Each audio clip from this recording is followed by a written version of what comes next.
16 knockouts, 3 submissions, 2 decisions. Is Carlos Prates any good? A Muay Thai madman is on the rise in the welterweight division, and his name is Carlos Prates. He is a crowd pleaser by nature, but a cunning strategist by design. His short stint in the UFC thus far has already been such a treat to watch and a real gift to the welterweight division. 4 appearances, 4 knockouts. Possessing frightening death-touch power in seemingly every strike, Prates is a kickboxer having a field day in 4-ounce gloves. His game is that of a composed sniper.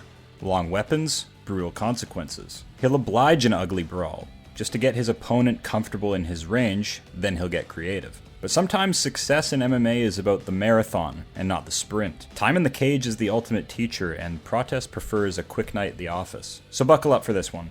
Prates' style isn't for the faint of heart. A Muay Thai phenom who causes havoc in 4-ounce gloves. As always, let's take a close look at stats, fight style, and UFC career to find out if we're really dealing with a nightmare. Strike accuracy, 57%. Strikes landed per minute, 4.4. Strikes absorbed per minute, 4.6. Prates' fights get ugly, and they get ugly rather quickly. But he rolls with the shots quite well, and is always coming forward. Takedown average, 0.4. Submission average, 0. Takedown accuracy, 100%? He's only shot for 1 ever. Let's not get ahead of ourselves here. Strike defense, 49%.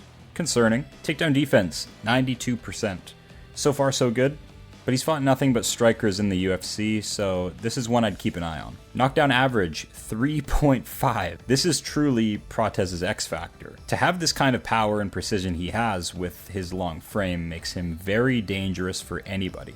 Average fight time, 6 minutes, 47 seconds. And this is how Carlos Prates is most likely to win a fight. The Nightmare typically gets the job done early in round 1 or 2 by concussive knockout. He will create a fistfight and even take some hits, only to get his opponent comfortable in range, where he has the skills to set up a KO finish using any weapon. Punch, kick, knee, or elbow. We haven't seen this pulled off against a top 10 opponent yet, but he's on a sneaky good run right now, so we will get there very soon. Strengths are great reach and variety of weapons. Weaknesses are weak wrestling and hittable. Prates, plain and simple, wins by applying relentless pressure paired with his superior reach.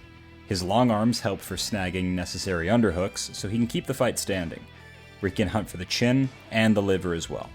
Prates on the ground worries me a little bit. He's done alright so far with the lower level welterweights he's been given, but I'm doubtful about how he will match up against the quality wrestlers. His pro career began getting finished 5 times as well, 3 by submission and 2 by knockout.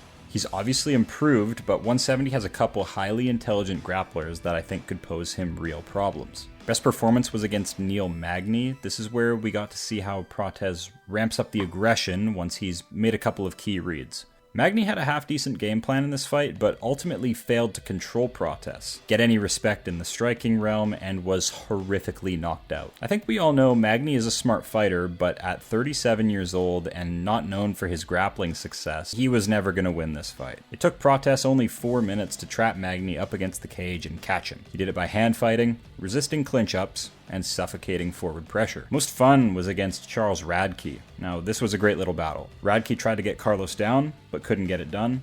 He tried to crash in, but Prates was moving well and evaded everything. Once he solved Radke's approach, he ramped up the pressure tremendously, then scored a filthy body shot knockout with a knee to the liver. These are the types of reads in the middle of the chaos that makes him so dangerous. To be such a skilled operator paired with his death touch is really going to make some interesting performances moving forward. Notable wins are Neil Magny, Li Jingliang, and a loss of note is against Gazimirov Abdullayev. This was a great fight over at One's Warrior series where Prates fought an undefeated Abdullayev. He was taken down almost every round and controlled there for way too long. He was obviously outmuscled and overpowered, going for the Hail Mary sub-attempts that proved unsuccessful. He lost by unanimous decision, but hopefully learned a lot from this. Carlos Prates fights like he already knows the result.